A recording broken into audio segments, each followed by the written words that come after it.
pour la troisième interrogation, je me tourne vers Qayoum Saab.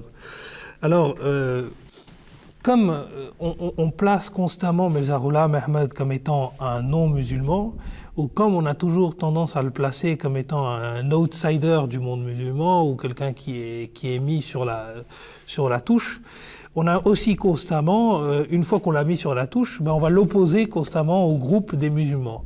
Et on dit de lui qu'il aurait insulté les musulmans et déclaré que seuls ses suivants sont des croyants. Eh bien, comme nous l'avons déjà répété auparavant, c'est que on ne peut pas considérer comme non-musulman quelqu'un qui proclame, qui annonce la déclaration de foi, qui La ilaha illallah Muhammadur Rasulullah, et comme l'a dit le saint prophète Mohammed paix soit lui, toute personne qui prie comme nous prions, c'est-à-dire qui prie comme prie le saint prophète Mohammed paix soit lui, toute personne qui prie dans la direction de la Qibla, toute personne qui mange de la chair que nous avons immolée, cette personne est une musulmane et on ne peut pas déclarer cette personne comme non musulmane, on ne peut pas dire que cette personne n'est pas croyante.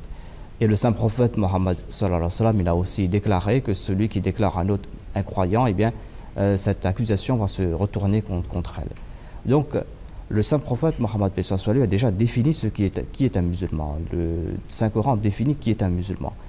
Et Hazrat Mirza Ghulam Ahmad alayhi salam, dans ses écrits, il n'a pas qualifié les autres de non-musulmans.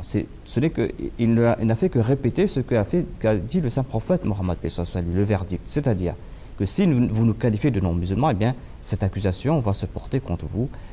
Vous serez non-musulmans aux yeux de Dieu. Est-ce qu'il a insulté les musulmans dans ses écrits? Eh bien, les détracteurs de la communauté ahmadiyya vont citer, par exemple, un extrait qui est tiré d'un des ouvrages qui a été écrit par le fondateur de la communauté, qui s'appelle Aina Kamalat Islam, dans lequel il aurait déclaré, na'udhu-billah, que les musulmans sont les enfants des adultères. Il est dit Azuriyatul Baraya. C'est ça qu'il détourne le sens de ce terme pour dire que voilà, il a insulté tous les musulmans, il a déclaré que tous ceux qui ne l'acceptent pas, eh bien, ils sont des enfants des adultères. Eh bien, le terme Bari en langue arabe signifie égarement, signifie la perdition. Et si on peut traduire Zuriyatul Baraya, on doit le traduire comme disant les enfants de la perdition. Et dans cet extrait des dires du Messie premier, alayhi salam, eh bien, il n'est pas en train de parler des musulmans, il est en train de parler des autres, des non-musulmans. Dans cet extrait, il dit qu'il était en train de parler à propos de ses ouvrages, parce qu'il avait écrit beaucoup d'ouvrages pour défendre l'islam. Et il avait dit que voilà, les musulmans ont toujours regardé ces ouvrages avec amour, avec affection, parce que j'ai défendu l'islam. Et il a dit que les musulmans, ils ont profité des sagesses de ce livre, et ils ont dit que tout le monde a accepté et témoigne de cette invitation que j'ai faite à l'islam, excepté ces Dhurriyatul Baraya, c'est-à-dire ces enfants de la perdition, c'est-à-dire ceux parmi les autres peuples, ceux qui ont rejeté son invitation à l'islam. Ainsi, ce n'est pas, dans ce contexte-là, il n'est pas en train de s'attaquer aux musulmans, il n'est pas en train de qualifier les musulmans des enfants de la perdition, et même au pire des enfants de l'adultère, qu'Allah nous en préserve. Donc, encore une fois, ce qu'on peut conseiller aux membres à tous ceux qui sont intéressés par la communauté ahmadiyya, que de lire les ouvrages du Messie premier, alayhi salam, de comprendre ces ouvrages dans leur contexte, de lire tous les ouvrages dans leur intégralité, pour qu'ils puissent vraiment saisir l'essence de ces paroles. Une fois qu'ils vont commencer à lire ces grands ouvrages, comme la philosophie des enseignements de l'islam et bien d'autres ouvrages, ils vont comprendre à quel point il avait un grand amour pour l'islam, à quel point il a défendu corps et âme l'islam, et quels sont les efforts qu'il a accomplis tout seul au début pour défendre l'islam et pour parachever la diffusion du message de l'islam. Parce que c'est ça sa mission, c'est que le saint prophète, il est venu, il a apporté l'islam, mais le saint prophète est venu à une époque où l'islam ne pouvait pas s'étendre parce qu'il n'y avait pas des moyens de communication. Mais à l'époque du Messie premier, l'islam, c'était la mission, c'était l'époque pour faire diffuser son message. Et c'est ce qu'il a fait à travers ses ouvrages. Là, oui, effectivement. Et d'ailleurs, vous mentionnez un de ces ouvrages qui est La philosophie des enseignements de l'islam. Ça me rappelle une petite anecdote assez, qui va faire sourire. Il y avait en France un imam qui commençait à prêcher. Il a publié cette vidéo en ligne. D'ailleurs, c'est des Ahmadis de France qui nous l'avaient envoyé. Et cette personne se met à prêcher en ligne en disant, je crois qu'il était d'origine comorienne, Et il commence après à attaquer le Messie promis, alayhi salam, en disant voilà, ils croient en un Messie, ils sont tout particuliers, ils font des prières bizarres, ils regroupent plusieurs prières parce que parfois, quand il y a des conditions, c'est-à-dire s'il y a un travail, on peut regrouper Zohar et Asr, Maghrib et Isha, et il disait. Eux, ils lisent pas la prière comme nous, etc. Et il y a un type dans le public qui a dit, oui, mais nous aussi, on cumule certaines salades, c'est pas interdit. Lui, il dit, oui, parfois. Et après, il continue, et en continuant, il parle de la philosophie des enseignements de l'islam.